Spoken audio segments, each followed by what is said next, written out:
Para Bapak dan Ibu dan saudara-saudara sekalian yang kami cintai dalam Yesus Kristus, tentang Fransiskus ini kita harus mungkin mengenal dia dulu. Dia lahir tahun 1182 dan meninggal tahun 1226 di Italia bagian tengah Assisi, kota Assisi.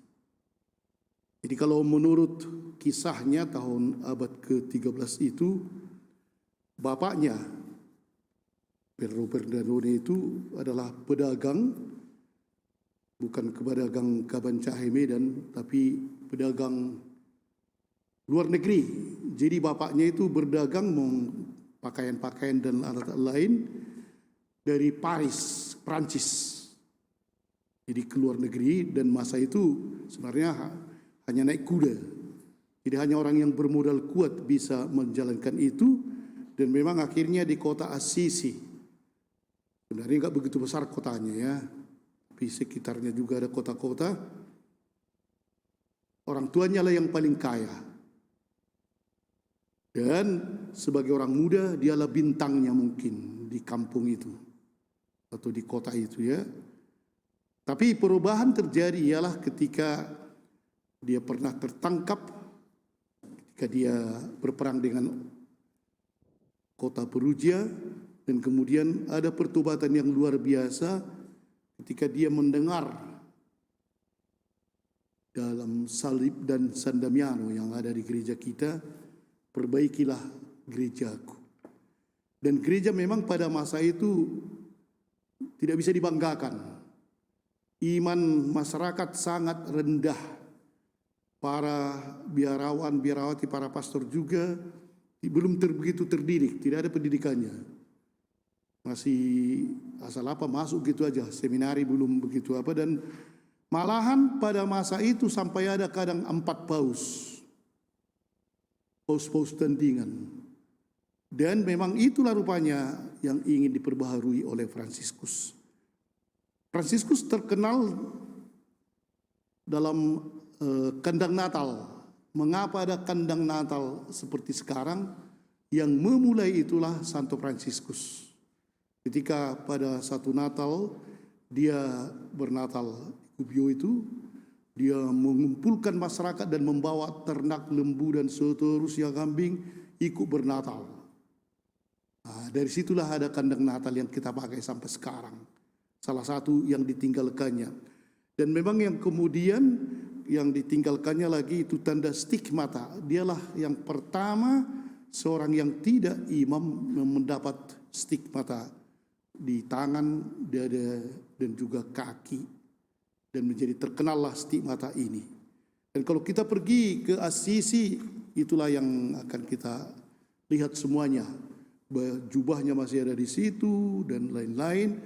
Dan pengikutnya pada masa dia hidup memang banyak karena luar biasa pertobatan. Jadi kalau kita mungkin bingung, ada ini 3 ordo yang besar pengikut Fransiskus. Padang Bulan konventual, kemudian Fransiskan, pernah ada di Kristus Raja tapi tak jadi, akhirnya balik ke Jakarta. Dan yang ketiga itu Kapusin. Mengapa sebenarnya sampai 3? Ini mungkin ada persoalannya kan? Pada tahun 1209, ketika Fransiskus baru meninggal tahun 1226, pengikut Fransiskus sudah sampai ada itu, atau kurang lebih banyak sekali. Dan tahun 1300 sudah ada 40.000 yang mau masuk jadi pengikutnya.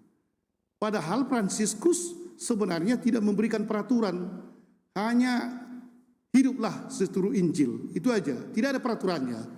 Jadi bagaimana 40.000 mau dibuat satu biara? Oh, disitulah terjadi agak ketegangan. Jadi sebenarnya konventual lah, semualah begitu ya, semua. Tapi akhirnya konventual yang meneruskan tahun 1209, disitulah mulai ada Fransiskan konventual. Yang kami juga di situ, Kapusin semua di situ. Tapi tahun 1517 Konven maksudnya hidup dalam biara. Jadi kalau kita lihat sebenarnya konventual itu mereka kumpul baru pergi merasul. Sekarang tidak begitu nampak lagi ya, tapi dulu begitu. Padahal Fransiskus menginginkan jangan kumpul-kumpul kalian dua-dua di rumah, tak pergi merasul, tak pergi membantu orang miskin, ngapain? Fransiskanlah yang mulai memberontak dalam arti tertentu kan, salah ini. Makan-makan kita di rumah dan kemudian berdua, betul-betul berdua 5 kali 1 hari dan seterusnya, tapi orang di sana tidak boleh, tidak itu semangat Fransiskus. Maka Fransiskan itu mendirikan akhirnya pecah gitulah kan, dan diresmikan oleh Paus tahun 1517. Sesudah 300 tahun bersama, konven lah yang tinggal konventual akhirnya kan, tapi Kapusin pun di situ waktu itu belum ada Kapusin. Jadi akhirnya Fransiskan keluar, pergi merasul dan banyaklah mereka kan pergi ke misi-misi. Jadi konventual belum ada misi waktu itu karena mereka di biara dan pergi. Dan waktu itu juga sudah ada gerakan, 2 gerakannya. Nah inilah kami Kapusin yang berjenggot itu kan, dan ada kapnya.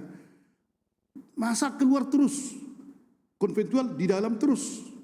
Maka kita sebagai Kapusin kombinasi di dalam dan keluar. Berdua dulu dan pergi, jangan berdua terus.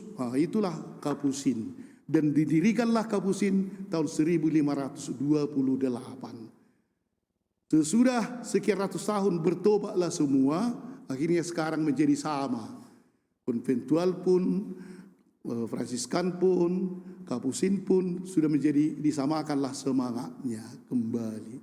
Cuma karena sudah sempat terpisah, akhirnya masing-masing mempunyai general tersendiri.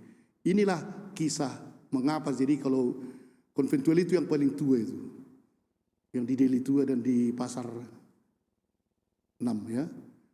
Mereka memang bertahan mulai tahun 1029 begitu terus, tapi sekarang beginilah keadaannya. Para bapak dan ibu dan sekalian, karena kami juga sering ditanya apa beda kalian, apa beda. Memang kalau sekarang hampir tak ada lagi bedanya, hanya bajunya. Pada saat ini luar biasa sebenarnya mengapa Paus Fransiskus itu memilih sesudah dia terpilih menjadi Paus, langsung dipilihnya, aku ingin menggelar atau mengambil nama Fransiskus. Dan itu dia sebagai Jesuit hidupnya memang seperti Fransiskan. Semangat gayanya memang gaya Jesuit itu militan ya. Seperti kan mereka militer sebenarnya kan. Kalau bilang kiri harus kiri, bilang kanan harus kanan. Itulah Jesuit, tak perlu diskusi. Dan boleh sendiri, mereka tidak hidup bersama. Karena itu Pastor James sendiri dia. Kalau kami tak boleh hidup sendiri. Jadi dia seorang Jesuit mengambil gaya dan semangat Fransiskan. Dan akhirnya itu yang ditunjukkannya. Yang terakhir ini dia katakan, Allah sangat mengampuni. Kalau kita berdosa, maka Allah mau mengampuni kita. Manusia juga banyak yang mau mengampuni orang lain. Tetapi kalau kamu bersalah kepada alam, alam tak pernah mengampuni. Dia akan membalas dendam. Dan itu yang terjadi memang. Kalau kita tebang pohon, tak pernah alam mengatakan tenang aja yang nggak kubikin banjir. Dibuatnya banjir. Hancurkannya manusia. Dan memang ini menurut Paus kita, virus corona adalah merupakan salah satu peringatan dari alam karena manusia terlalu eksploitasi alam. Memang sempat akhirnya pabrik semua tutup, lalu lintas tak begitu kurang, akhirnya langit di Jakarta, langit di New Delhi atau di apa sana, di Bombay, langit di New York bersih karena industri dan lalu lintas berhenti. Dan rupanya ini salah satu peringatan bagi manusia. Virus corona ini tidak mungkin terjadi kalau alam tidak kita rusaki.